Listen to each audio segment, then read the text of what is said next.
Good morning, everyone. My name is Latika Magazine, and I'm going to be presenting today on John Gardner on Leadership, Chapter 16.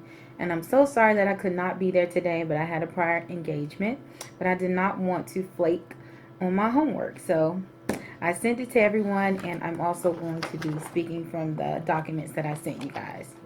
All right, so we're going to start with the preface. And leaders today believe that we have to create a new vision, but there's no need to create a new vision. Don't reinvent the wheel.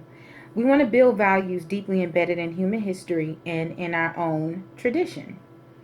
Most of the ingredients for the vision of this country has been with us for a very, very long time. We failed to achieve some of the ideas of our country, but we must not dwell on that failure. We still have great ideas, and we want to keep those ideals and make those ideas beckon freedom, equality, and justice. Motivating. Scenario: if your mother, daughter, sister, brother, or any of your loved ones was trapped underneath a car, what would you do? You would probably try to lift the car up at best to try to get them or release them from underneath the car. And that is the power of motivation. The world is moved by highly motivated people. Such people can get out of hand, but no human venture can succeed without strongly motivated men and women, even if their intentions are not good. Gardner says that he would look for high motivation more than any other attribute other than judgment. The leader as a motivator. Anything that humans expend effort on can be a source of motivation. They expend effort on behalf of their psychological needs, family and group loyalties, money, security, and deeply held beliefs. A leader must recognize the needs of the followers and help them see how those needs can be met. Coercion is grossly ineffective or inefficient. If a leader can help people see how both personal and group needs can be met by appropriate shared action, pressure is no longer necessary. And let's move on down to needs. Individual behavior is substantially affected by physical needs. Social behavior is overwhelmingly affected by what goes on in people's minds, by ideas and attitudes and values. Traditional incentives such as pay promotion are effective. We also have important social and emotional needs. Small groups at work fill that need. It helps with morale, productivity, and quality of product. Workers need to have a sense of involvement. Their pride and dignity will be enhanced. Leaders must understand the needs of people they work with. People have basic needs such as jobs, housing, healthcare, security, confidence, stability, recognition, and so on and so forth. Workers are more effective if they can take pride in the product. There's hostility towards an unseen administrator. Leaders must ensure their followers that shared goals are just as important as their individual goals. Unexpressed needs. Unexpressed needs. Leaders must understand the needs of people are not fully fulfilled by asking them what they want or why they want it. Most people never tell anyone what their needs really are. Some dormant emotions can be extremely destructive. We are rightfully apprehensive about the ones who evoke them with political advantage.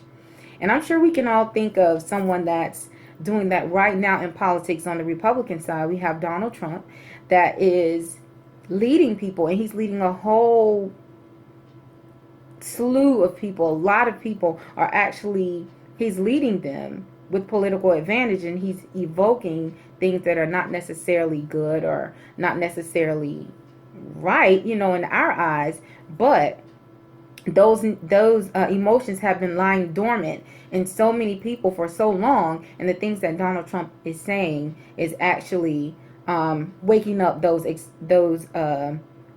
destructive individual and group. Leaders seek to bring about group action. That can only occur when individual members are willing to lend themselves to common purposes. Descriptions of effective leadership rarely mention the extent to which groups' attitudes make leadership possible. When would you follow someone over a cliff? When you are deeply committed to something the leader symbolizes. Now, I'm not literally saying follow someone over a cliff.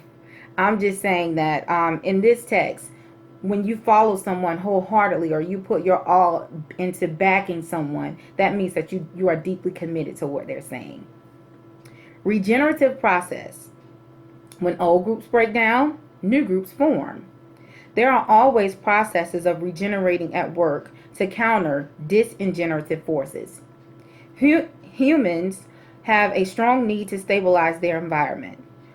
When order is destroyed and elements of savagery re-emerge, the community embraces and empowers almost any regime that promises to end the chaos and reimpose order.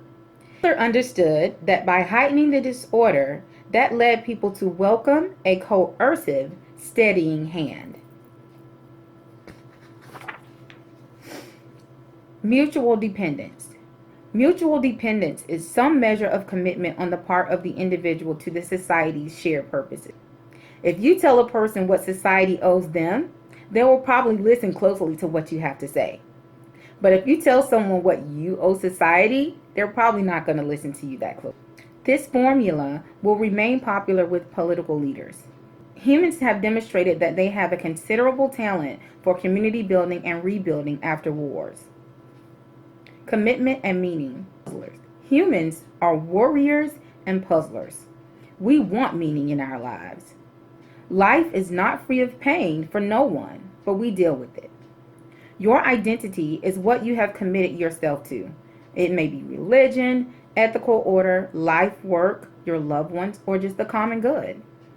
Commitment requires hard work and faithfulness. Workers who make commitments to their work and find meaning in it perform more effectively. The role of leaders.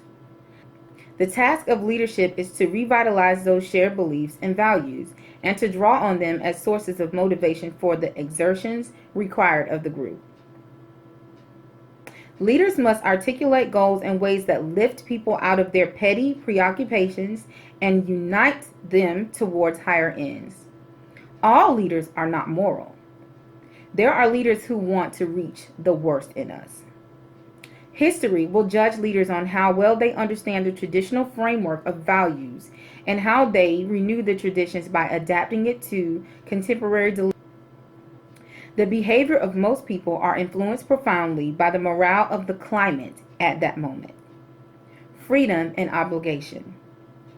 Without commitments, freedom is not possible.